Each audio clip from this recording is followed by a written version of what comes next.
lives have been saved, and we've truly averted a major disaster. Now, this wildfire is not under full and complete control. We still have a lot of work to do to achieve complete containment of the wildfire. But there were 1,300 homes threatened in the immediate, I'm sorry, I'm going to let folks turn off their phones if they wouldn't mind. There were 1,300 homes that were threatened during the course of fighting this fire. And our Forest Fire Service was successful thanks to the partnerships that we have with the mayor of Lacey Township and the county and the New Jersey State OEM and state police and our first responders all working together to protect our neighbors throughout this area. And again, there's a lot of work to do right now. The wildfire stands at about 11,500 acres and 30% containment. We fully expect that number will grow, that we will see ultimately, when all is said and done, a greater number of acreage affected. And this could very well end up being the largest wildfire in New Jersey in 20 years. As many folks here know, we've been under continuing dry conditions, particularly in the southern part of the state, and those dry conditions have very much influenced this fire. The cause of the fire itself remains under investigation. Thankfully, no residential structures were lost. We did lose one commercial structure. Some outbuildings were also affected and several vehicles as well. And around 5,000 residents were under either mandatory or voluntary evacuations. And those evacuation orders have been lifted, again, thanks to the great work of all of the first responders involved. I just got off the phone with our acting governor, Tahisha Way, and have throughout this event been in contact with Governor Murphy as well, who extend their thanks to all of the first responders who have battled this fire, and to the New Jersey Forest Fire Service in particular. We are lucky in the state of New Jersey to have our own state forest fire service, and they are heroes. With that, I'm going to turn it over to the Chief of the Forest Fire Service, Bill Donnelly. Good morning. I believe the commissioners hit on most of the relevant stuff here. We'll see what kind of questions you have. But everyone knows that we were coming off a really busy fall. We got to see you guys quite a bit back in October and November. And other than that little holiday break we had there, our folks have been in it nonstop. This time last year, we were at 310 wildfires for a total of 315 acres burned. This year, for this same period, we're at 662 wildfires with 16,572 acres burned. Just an update on the fire we had down in Vineland, Cumberland County over the weekend.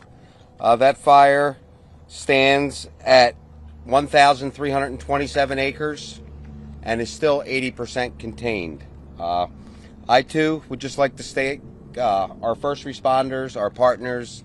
Like you mentioned, we had some folks from DOT, State Police OEM, the local PDs, and at that point there, I'm going to turn it over to Trevor. Trevor's going to tell you what the plan is going forward. Thank you, Bill, and good morning, everybody. So the Jones Road wildfire started yesterday morning. It was detected by Cedar Bridge Fire Tower.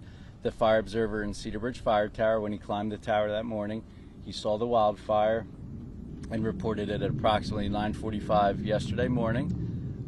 We dispatched resources right off the bat. They arrived on location. The wildfire was about 10 to 20 acres upon arrival, and we had resources there quickly. We dispatched aircraft, and even with a big show of force to contain this fire, it still grew to be a large wildfire. So our initial attack efforts failed because of extreme fire behavior, dry, droughty fuels, spring fire season, windy, low RH, which is relative humidity. So we had difficulty containing it to our initial box where we tried to keep it in to prevent it from spreading. That initial box failed. We went to bigger, more substantial roads. That failed. We eventually went to the Garden State Parkway. It grew out of our reach there and eventually burned to Route 9 and became the fire that we see it is today. So a lot of hard work, a lot of aircraft, a lot of moving parts, a lot of fire trucks out there, and these relationships and these cooperative agencies that we rely on so much. So they're really important to us. Police departments, fire departments, DOT, any OEMs, they're just super critical in this team effort to contain these fires. So excellent job by all yesterday. We're still at it today. You can see the smoke behind us. We aren't out of the woods yet. We feel good about this, but we're still working toward it. Going forward, what's our plan? So our plan is to get people back home, get roads reopened, and knock that smoke down. So we're going to do that through mop-up and patrol. We've got approximately 100 firefighters on the fire line today, and they're out there working really hard, squirting out water along the parkway so there's no smoke on that morning commute or evening commute. They're putting out stumps and logs around homes so that there's no smoke and they can open their windows and their homes are safe and they feel safe. We understand the evacuations were very disruptive. We'd like to thank the public for being understanding and patient with us. So thank you to the public. We're going to continue to knock back the smoke, reopen the roads, reduce the traffic. We're continuing damage assessments as we speak. The utility companies are getting back in there. We're working with them to re-energize power lines. All the evacuations have been lifted, and there only remains Route 532, which is Wells Mills Road, closed, and Bryant Road, which is a local forest road, is currently closed. Thank you. Mayor?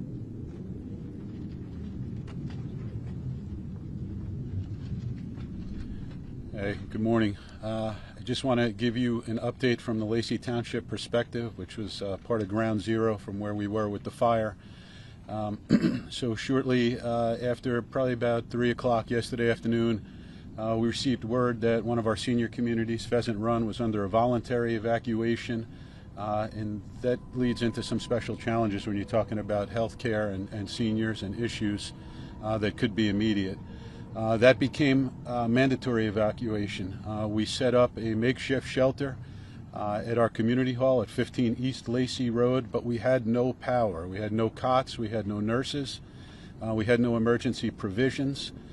But for our upper echelons in the county, Sheriff Mastronardi, Mike Fiore, and of course our Board of County Commissioners, we were able to load the seniors up and assist them get on the bus and bring them to a shelter that was very well prepared, and that was at Manchester High School, some 35-minute drive away. And just so people know, as of this morning, I got a report from Sheriff Mastronardi, Ocean County Sheriff, as about an hour ago, not one single family home was damaged. Not one person was injured. There has not been one loss of life as about an hour ago. So there's too many people to thank. Commissioner LaTourette, our 9th Legislative District, Prosecutor Billheimer, everybody working shoulder to shoulder. And last night my phone was blowing up. Every local mayor, township administrator, Deputy Mayor Menashe Miller, Mayor Baccione of Berkeley Township. Pete, what do you need? Pete, how many firemen can we get down there? And I got a video texted. I thought it was a parade, and it was Lakewood sending a row of emergency vehicles down here in accordance with OEM. Our police and our fire have worked in such tight unison. I am absolutely in awe of them. Again, to report to you that there has been no loss of life with the thousands of acres. Our township, and I'm just the face of our committee on behalf of all of us, with all of these gentlemen and ladies behind me who are very high-ranking officials, I'm extremely grateful to be a small link in that chain and to provide these services to our residents. God is good, folks, and thank you all. And thank you all for this assistance. God bless you all.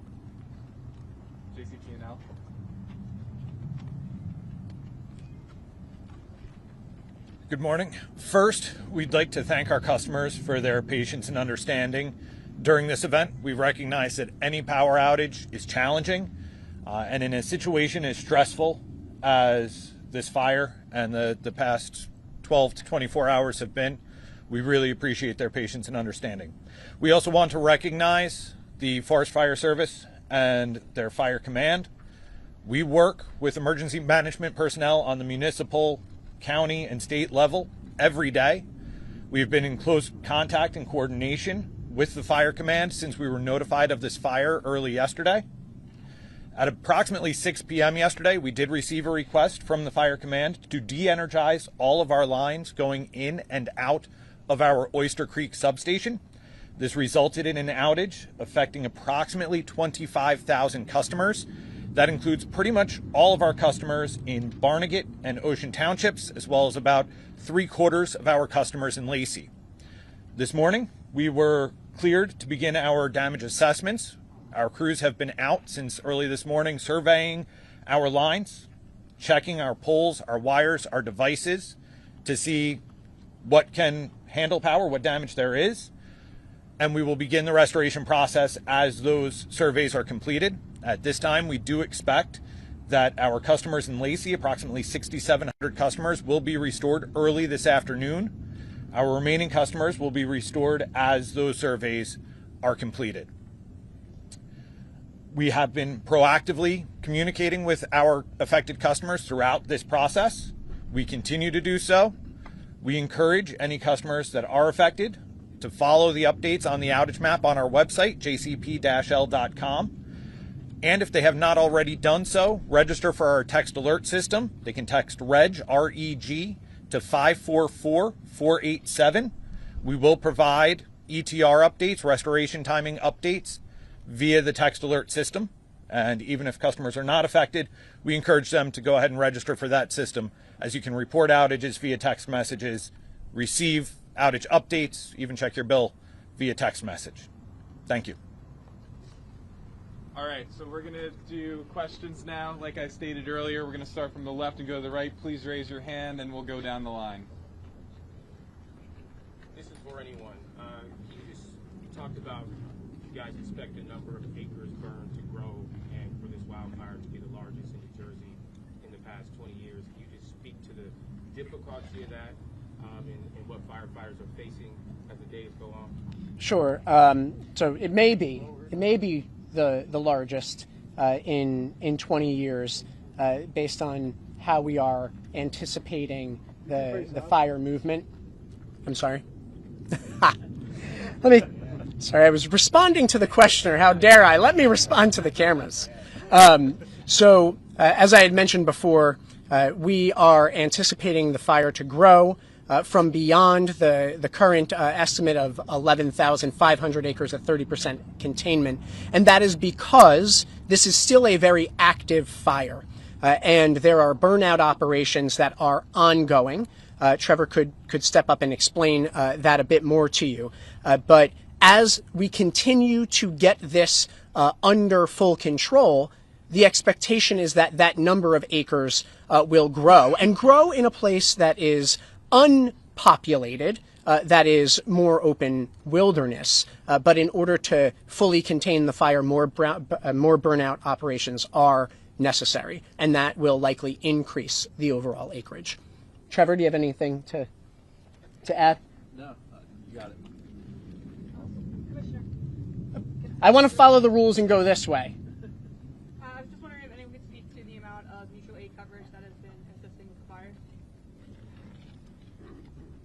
Well, I know that we've had... Don't make those guys mad. Yeah. All right. I know last night the local fire departments, through their county coordinators, pulled the trigger. And there were fire departments here from Gloucester County, Camden County, Burlington County, obviously all of Ocean County, and Monmouth County.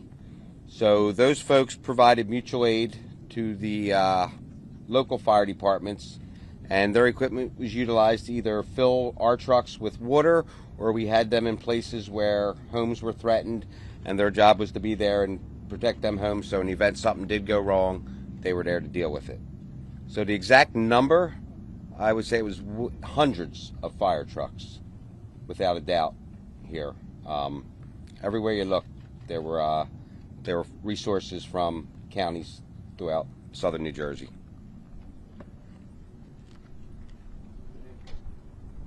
Do you anticipate full containment by when?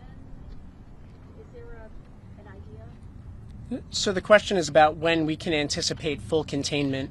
The expectation is that this fire will burn for a couple of days, and we don't have an exact timeline to reach full containment at this particular moment. Trevor or Bill, did you want to offer any potential estimates of what you think based on your past experience?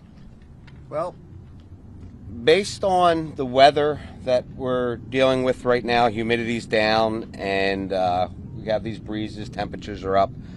I do believe this fire is going to continue to burn, especially in some of the low areas, up probably until we get some precipitation. So based on the forecast, it looks like Friday night into Saturday, which realistically is only a couple days away. If that does in fact hold true, I tend to believe that we should have this fire contained by the weekend, as long as we get the precipitation that's forecasted.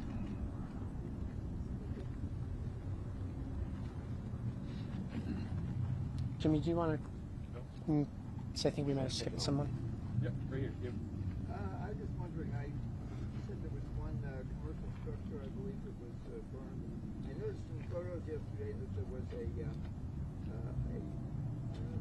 factory or a warehouse or something, emergency equipment for fire department. Is that the structure that was burned? No.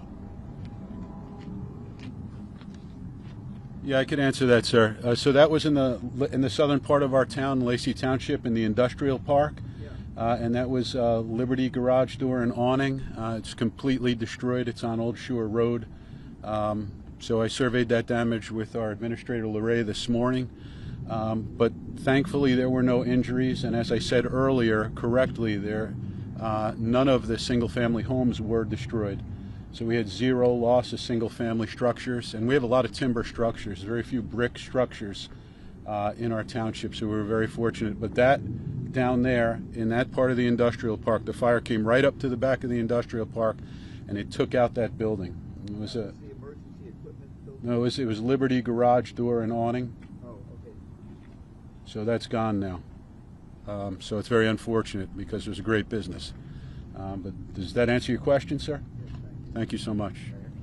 We have crews that have seen like small fires along the parkway over by Waretown and Fork River. Is that something that we're kind of watching? Anything that could, get away with drivers or?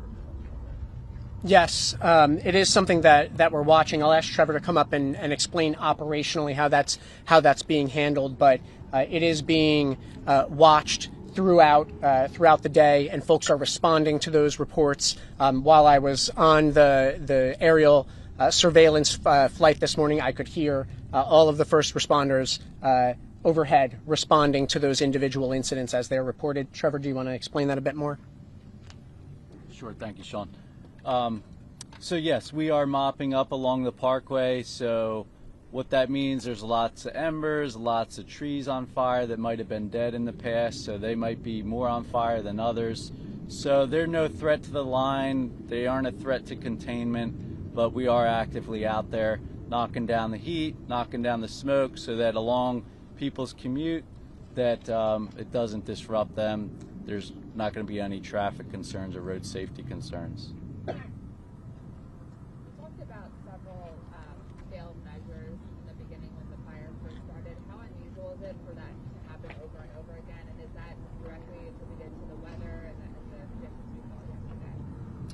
So this fire, it was a dangerous wildfire moving quickly. It's pretty extreme conditions right now. Spring fire season, April 20th is about the peak of spring fire season. And here we are at the 22nd, it started, today's the 23rd. We're right at the peak. It doesn't get any worse than this date in history in New Jersey. So that, coupled with the drought, coupled with the low humidity, winds, nice sunny weather, it just made for a difficult firefight. Commissioner, there's been some criticism from members of the community about what they say is insufficient information. How are you all informing the community as to what was going on, and why are we just having a news conference now? So I want to just backtrack a bit to Trevor's explanation of this fire. This fire was incredibly dangerous, and particularly in the late afternoon and into evening hours last night. It would have been a mistake to invite the press into that environment, and our focus needed to be, in order to save lives and property, on the immediate response, in coordination with the County of Ocean, in coordination with OEM, and through our outreach channels as well. Information was being consistently provided, and I would encourage every resident of the state of New Jersey to follow the New Jersey Forest Fire Service on any media channel that is familiar and comfortable to you, whether it's on X or Facebook, so that you are getting the real-time updates, because they go right there, right away. But no, a media briefing was not offered last night. It frankly wasn't safe for us to bring folks into that area. And to relate back to Trevor's point about the behavior of the fire, its heat and its activity, this being peak wildfire season, as the Forest Fire Service plans its approach to containment and to suppression, there's a strategy of, can we stop the fire at this location, and if that is unsuccessful because of the fire's behavior, we adjust course so as to contain it at another location. Would be the way to describe it. Sometimes that's in accordance with fire breaks that exist. Sometimes that's in accordance with roadways or water bodies that provide a natural fire break. But as this fire was behaving very actively and fiercely, it was effectively throwing itself, meaning that from the main fire on the west side of the parkway, winds were carrying embers that landed in another spot, creating a flanking fire. And so folks may have experienced on the ground the existence of multiple fires. It is all a piece of this wildfire, but those conditions of the throwing embers, of the spotting, would cause us to keep our focus on containing those conditions and providing updates through the media channels that we do. Well, when you say real time, the one last night was at 11 p.m., and so that's where the criticism came from, that they didn't have anything overnight until now from the New Jersey Forest Fire. Yeah, I understand. I understand that reflection. In the early morning hours, we're up in the air surveying once we have the daylight to be able to provide the best information. As of around 7 a.m., OEM was providing updates about the sheltering through its media channels. The Garden State Parkway opened up around 5:30. Those pieces of information were being provided as they were available, as those decisions were made. With respect to the overall, here's the number of acreage, this is the containment, we've got to get out and do those investigations while we have the daylight. And so this is a function of that. Yes. You said this could be the largest wildfire what was the acreage burned in that previous fire? In 2006, Bill, do you want to share?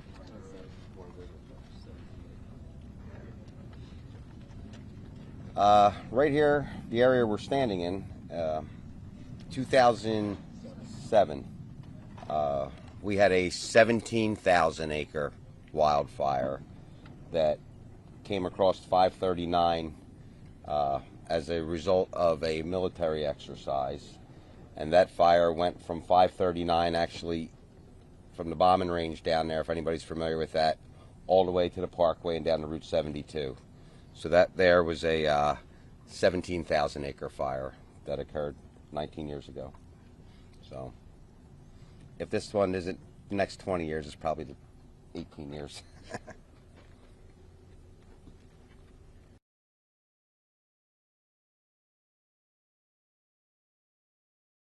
Particularly challenging because they're heavily wooded but also heavily populated.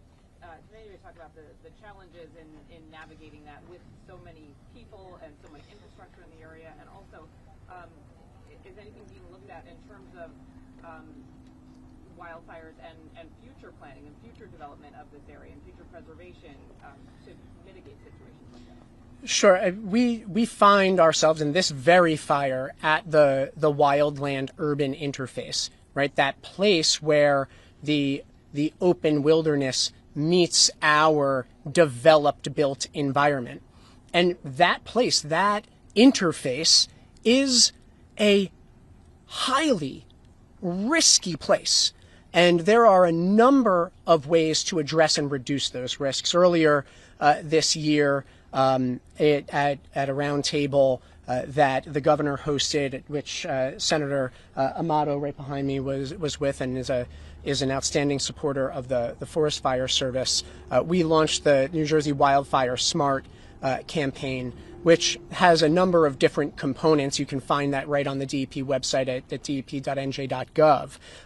Part of that has to do with helping individual property owners understand and reduce risks of living along that wildland urban interface. How can they characterize those risks? What specific actions can they take around properties? Same true of commercial properties at that interface as well, right? That type of risk mapping and advice for how to reduce those risks on private properties is available right on our website. In addition to providing public education, guidance, and advice of that planning nature, we are also investing in fire suppression, the creation of more fire breaks. There are a couple of very recent projects to reduce those risks that the Forest Fire Service and our Division of Forestry have completed that we could certainly talk more about. But there's no one silver bullet, if you will. Right, it's a network of strategies, a network of solutions that need to be pursued concertedly and across every level of government. And we're fortunate, here in Ocean County, that the county takes fire suppression, fire safety so very seriously, and we're grateful for their support as well. I don't know if Assemblyman or Senator, if there's folks from Ocean, if you any folks or points you want to share on that from a county perspective.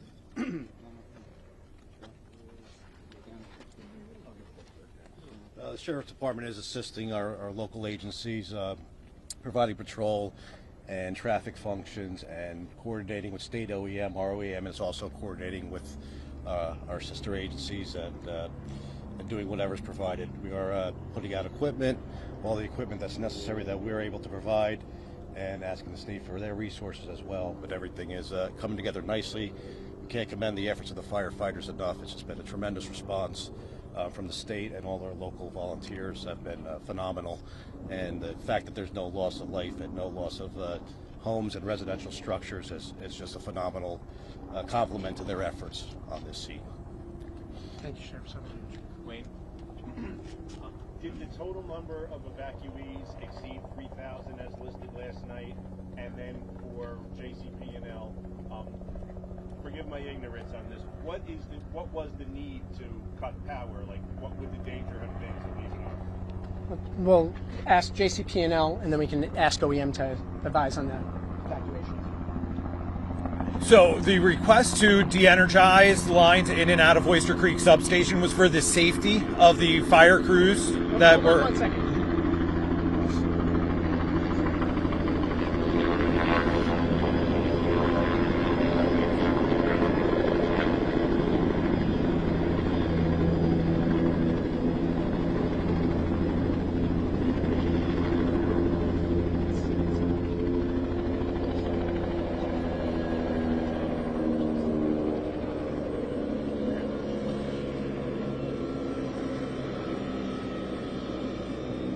Noise level okay?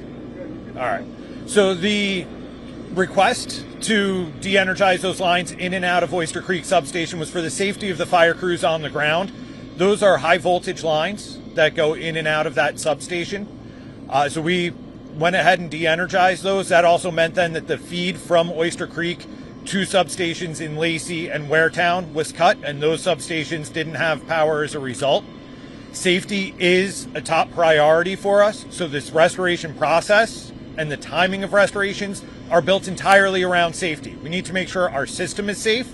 We need to make sure that even once our system is safe, the area that we are re-energizing is safe, that we are not putting fire crews at risk, we are not putting our crews at risk, we are not putting the general public at risk by energizing the lines. At risk of what? A live wire blowing out there, basically? Live wire coming down, just that electricity is a very dangerous, object. That high voltage lines have a clearance field around them.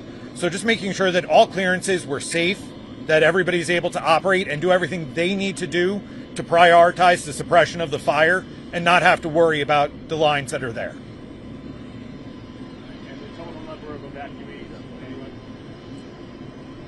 Yeah, so right now, between Lacey Township and Ocean Township, Waretown, the total number of evacuees is approximately 5,000 people. So as soon as things are under control, we're going to transition those folks back safely to their home. We'll have transportation provisions made for them. And the situation is we are continuing to communicate with our people. I would caution our people, our residents, within earshot of my voice, our voices, and eyeshot of our faces. Follow the directions of your OEM and your police, and not the social media rumors, because that oftentimes causes confusion. I have had some internet issues at Town Hall. We are working on preparing a statement that will be posted as soon as possible. And I credit also our chief of police. In every storm event or any event like this, do due diligence as town father to call the infirm, call the immobile, call seniors that need help. We've done that. And I know some of our officers have even gone door to door. So again, for the DEP, the 9th District, our commissioners here in Ocean County, appreciate the help. We can't do it alone in our zip codes, and just very grateful to everyone here. Thank you. Yes, sir. Yes, this is for the commissioner. Can you discuss the risk profile right now? I know an hour or two ago there were these big walls of smoke clouds hovering over neighborhoods. It looked like it was a mile or two from many neighborhoods. Folks were a little rattled by that. What's the risk profile right now? And then B, what exactly are you doing at this moment on the ground? Sure. I'll invite Bill and Trevor up to talk through some of the operational perspectives so that you can understand what those considerations are, the backfiring operations that are going on, the suppression activities as we get reports of concern like what you're talking about. At about 9:45, the administrator of our Forest Fire and Forestry Service, Greg McLaughlin, and I took a surveillance flight. And I can understand the perspective of homeowners, because I can see with my own eyes, and there's video we can share with the press, that the proximity to the neighborhoods east of the Parkway, and particularly east of Route 9, that there would be concern in those communities.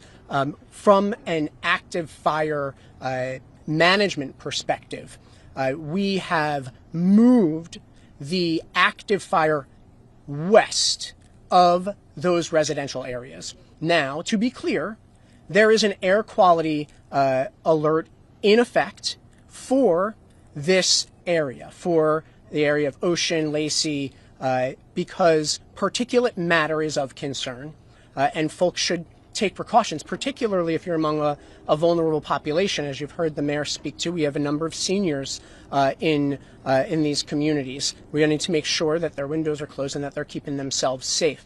But the immediate risks to the community east of Parkway and and Route 9 have been avoided through the activities of the Forest Fire Service and all of the partners you see around this space. And I'll ask Trevor and Bill to speak to the operational considerations at play today and then the days ahead.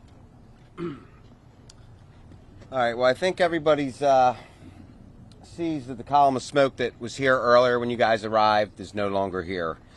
And what that is the process due to our firing operations that are taking place. Our objective is to build line around the entire fire. Somewhere to work off of for our firefighters that is safe, somewhere to check the fire up and stop its forward progress. So over the night and yesterday, these lines were put into place. Once these lines are in place and they're secure, our fire operations begin. So those firing operations occur out in front of whether it's the main body of fire, the flank of the fire. Either way, we need to remove the fuel prior to the main fire arriving at these control lines or containment lines. And what you saw this morning was the actual main body of fire working in the direction of our control lines where we had some fire lit, burning back towards the main fire, consuming the fuel ahead of it, and therefore, if you look out there, you'll notice that most of the smoke is gone, which is a good indication, because what you see today where it goes from a lot of smoke to no smoke, yesterday was just the opposite. We went from a little bit of smoke to it looked like the world was coming to an end. So based on what I'm seeing here today, we've been standing out here for a little while, but I am extremely confident that the folks out there are making substantial progress. Now that's going to continue to burn. There's going to be little pockets of fuel that need to be consumed. And once we feel that all that fuel's been consumed, like the commissioner was talking about, that's what's going to up our total number of acreage. The area of the fire is not necessarily going to expand. It's going to be the total number of, total amount of forest that's consumed. So what you're seeing now is the smoke's disappearing, which means that our techniques are working. There's going to be little pockets, and therefore that's going to keep us from actually containing this at 100%. But I think based on what I'm seeing here, the containment should start to rise up, and definitely a good indication that the crews out there are making progress with this. More questions this way? Good, thank you. I have a couple. So I think that you addressed that there have been no loss of life. Is there anybody at this point, though, however, that is at least unaccounted for at this time? No, not that I am aware of. Mayor? No. And none is reported by the mayor as well. And then I have two follow-ups. I think you might have addressed this before, Commissioner, but I thought I overheard somebody ask about the Parkway. Is there still a chance that the Parkway could be shut down again? And then also, one of my coworkers had been hearing online or another report that there was maybe a half dozen unhoused that were living in the woods that might have been displaced because of the fire. Can you confirm that as well? And if so, can you elaborate a little bit more on it? I'll ask Trevor to come up and identify any issues with unhoused populations or campers that may have had to have been evacuated. With respect to the Parkway, right now the Parkway is open. We're working on the movement west of the Parkway, as Bill just explained, and we're keeping our eyes on the area that is adjacent to each side of the Parkway as well as the median to make sure that anything that may pop up is handled immediately and doesn't become a greater problem. Is there any indication now that there could be a possible closure though later, or is it at this point it's safe to say that the fire is enough away from the Parkway that it doesn't appear that could be the case? It would be irresponsible of me to tell you the Parkway wouldn't need to be closed if the fire suddenly begins changing its behavior different from what we see right now. You just heard the chief of the Forest Fire Service explain that he's confident with respect to the techniques being deployed and the wind direction and the wind speeds are in our favor today. So we're hopeful and we're confident, but I'm not going to tell you there's no chance because wildfire is risky, right? Really, really risky, and it can change suddenly. I'm thinking of the challenges between, it's already dry conditions already, and then of course the weather. What are the overall challenges as far as trying to figure out a cause right now? The cause is under investigation right now, actively. How challenging is it to try to get closer to finding out the reasoning behind the fire because of the conditions, and just you're already dealing with dry land as it is, and then just a quick hit of rain recently? Yeah, no, the drought conditions in the state of New Jersey are serious, and deeply serious, quite honestly, and particularly so in the southern half of the state. And that's only likely to that is likely to persist for months ahead. And the recent rains have been welcome, right? They've helped restore some reservoir and stream flows that we need for drinking water, but it hasn't solved for the dryness that has characterized this area and worsened in recent years. So that is a continuing risk. With respect to the investigation, I think that we can do multiple things at once. Look who you have around this space. The state police, the OEM, the DEP, and all its units, the Ocean County prosecutor, right? It is under active investigation. And then, sorry, I was going to say, can I piggyback off that? Can the Fort Fire say how you guys will go about determining the cause? Okay, let's hold the question on cause. That way we get back around to everybody who's asked a question. I was just wondering if you could just address I had asked about any kind of unhoused populations in the woods. Can anybody elaborate if that's been the case or not? I'm looking back here and I'm not seeing anyone waking, eyes popping up that they know definitively that there has been such an issue. But we can ask that question and be in touch with you, share your information with Jimmy or Vincent over there. Right, thank you, Commissioner. Amanda. Has the drought created any problems with accessing water to fight this fire? So, with respect to the aerial suppression, we can have Bill and Trevor explain how that would work. It's not as though we're tapping into drinking water lines in every instance to suppress fire, particularly on the wildland side.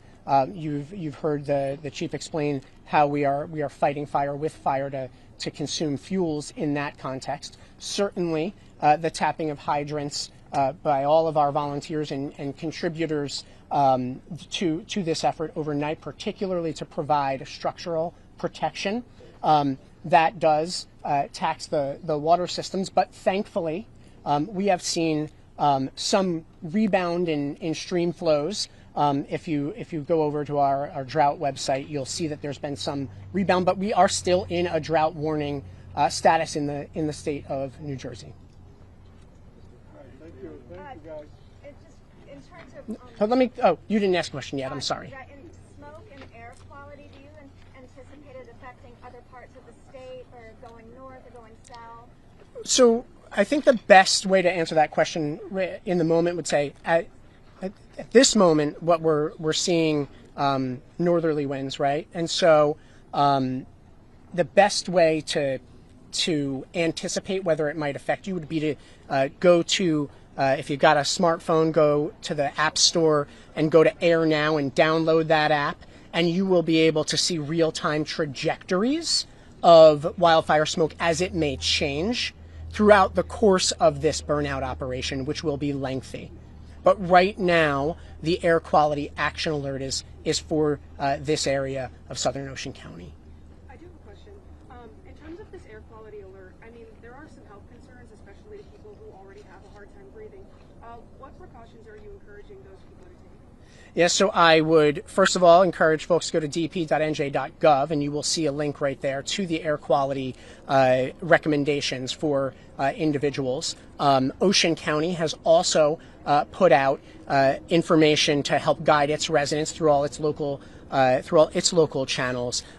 These can be simple things about keeping the air in your car recycling as opposed to drawing in outdoor air, keeping your windows closed, not spending unnecessary time outdoors if you are particularly vulnerable, if you do have underlying pulmonary and respiratory conditions, seniors, young children, of course, as well. All of that information is available from both the County Health Department and the DEP. Thank you.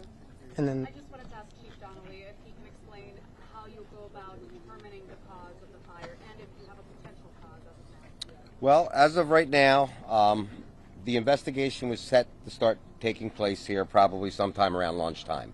One of the things about Ocean County, it's a fantastic town, or county, I guess you would say, to actually do wildland fire investigation. Between cooperation between the local PDs, the county fire marshal's office, the prosecutor's office, and the Forest Fire Service, we have a wildland fire investigation task force. And those folks are well versed in investigating wildfires. So what they will determine is the area that the fire started. They will continue on to find the origin of why the fire started, the cause, and then depending on what that cause is will depend on how this is handled. But I'm very confident that they will come up with some sort of a determination, and once that determination is made and all their I's are dotted and their T's are crossed, we will make that information available to you. But as of right now, like I said, sometime around lunchtime, I know this task force was gathering up and going to make their way out there. You got to understand, a lot going on out there. There's a lot of moving parts, a lot of smoke, a lot of fire, things like that. So the cause of the fire is probably not going anywhere. These guys will be able to go in and determine it. But again, you know, it's typically a hostile environment in the area where fire started and getting into where the fire actually originated. So that will be, they're in the process of doing that right now. So. Do they start where the fire originated, or how do they determine out of that? Well, they will determine that based on where the fire came from, right? They'll use basically their fire behavior education, determine how the fire behaved, and then track it back where the fire came from based on some indicators and things like that. That'll allow them to see where the fire came from and where it actually originated. Can you confirm, though, whether there's an investigation as to if it was like an unattended campfire or something? Oh, I want to be clear about one thing. You are asking questions of multiple law enforcement officials, and under absolutely no circumstances will we tell you the details of an ongoing investigation. So, but stay tuned. We do investigate, and we figure out what happened, and we take action if such action is warranted. All right. I think we're good. I'll take sideline questions from anybody who may need them. Who are you looking for, buddy? I wanted to ask about the oyster trees. Are any of those? You got it?